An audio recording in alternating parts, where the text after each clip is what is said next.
Good morning, students of class 12. Today we have discussed a story from Vistas, the Tiger King. It is the second chapter of your course, and this story is written by Kalki. First, I have given some informations about this story. It is a very wonderful short story written by Kalki.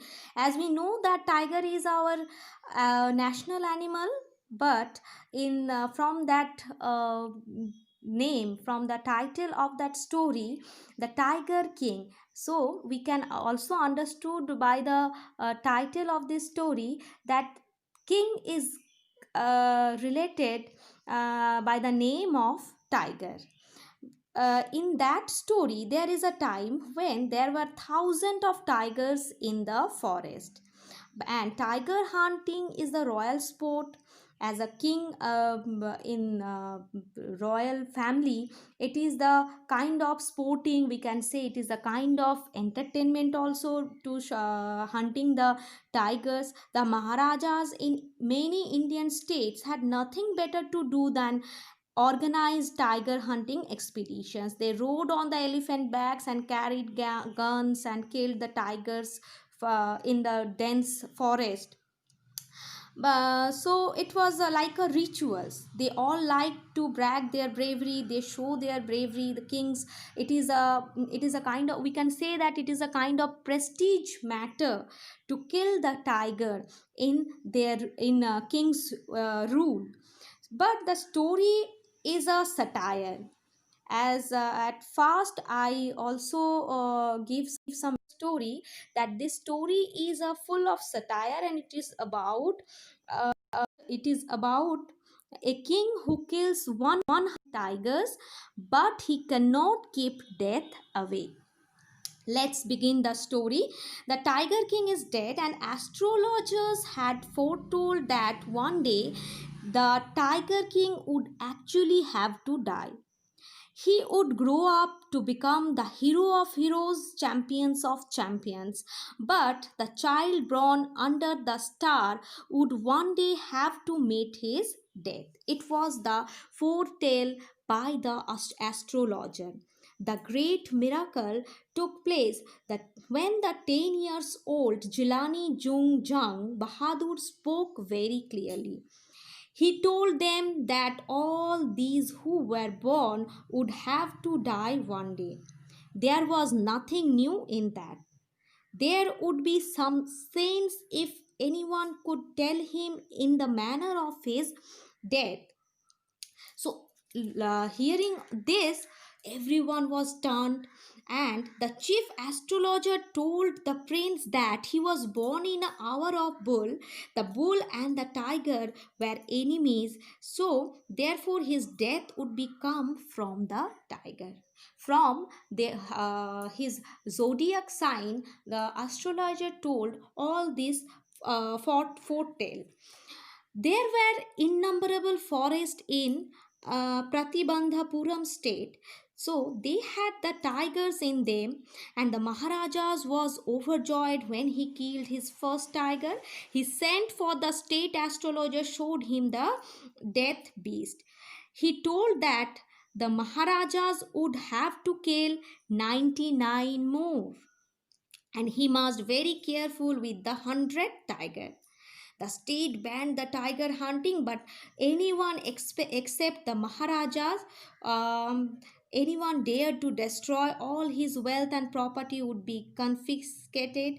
The king did face some problems, and sometimes the bullet missed its mark. Once a tiger jumped upon him, but he do his job because it was his fear